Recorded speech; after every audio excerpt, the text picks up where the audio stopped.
時我哋就係冇出路，我哋就有二度嘅創傷，甚至好多時有啲人有一啲唔同嘅病患咧，其實因為冇足夠嘅經濟能力去醫病，其實導致到一個更加深層嘅壓力。其實可能真正嘅死因咧係死因咧嗰個咁樣嘅壓力。咁所以一路個腦裏邊都尋求緊，有冇一啲嘢可以唔使我隻手掂住佢，可以喺家居上面應用啦，甚至佢根本都行唔到出屋，或者甚至喺醫院，或者甚至我哋疫症期間好多我哋嘅朋友嘅老人家都係住喺呢啲院舍，其實連探都探唔到。咁如果我能夠揾到一個工具可以又唔使用針啦，甚至我隻手掂唔到佢咧都可以去應用啦。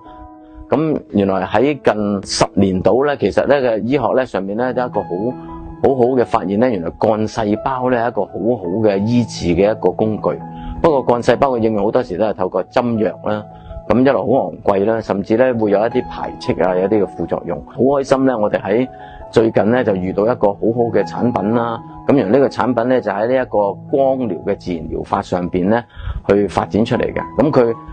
發展咗都有10幾年嘅時間啦。不過最近喺2019年嘅時間咧，原來佢可以將呢個幹細胞嘅能量共振嘅一個振頻，可以放落咧一個咁簡單嘅一個貼片上邊咧，就可以俾我哋咧去施予一個即係醫治啊、保健啊、治療嘅一個咁樣嘅作用咯。咁佢嗰個應用咧好簡單，我教一啲80歲嘅老人家，教一個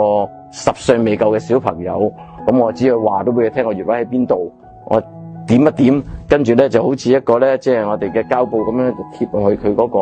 嗰個穴位上邊，咁已經可以施行咗一個咁樣嘅能量上邊嘅調息。咁呢個原來咧就係最簡單去激活呢個幹細胞嘅一個光波再生嘅療法。咁所以咧一個好好嘅工具啦。咁另一樣嘢就係呢一個工具咧，比支針咧安全得多啦，因為佢冇化學嘅成分，一個滲透性嘅物質啦。咁佢有一個光波反射嘅原理，導致到我哋自己裏邊咧去刺激翻我哋，促進翻我哋內在我哋自己嘅幹細胞嘅增長，咁就冇咗嗰個排斥嘅副作用。咁原來一般打針藥嗰個幹細胞嘅副作用咧，去到30% 係有呢一個即係風險啊。咁呢一個係差唔多係零風險。咁另一樣嘢就係我哋嗰個價錢啦，原來咁樣應用咧都係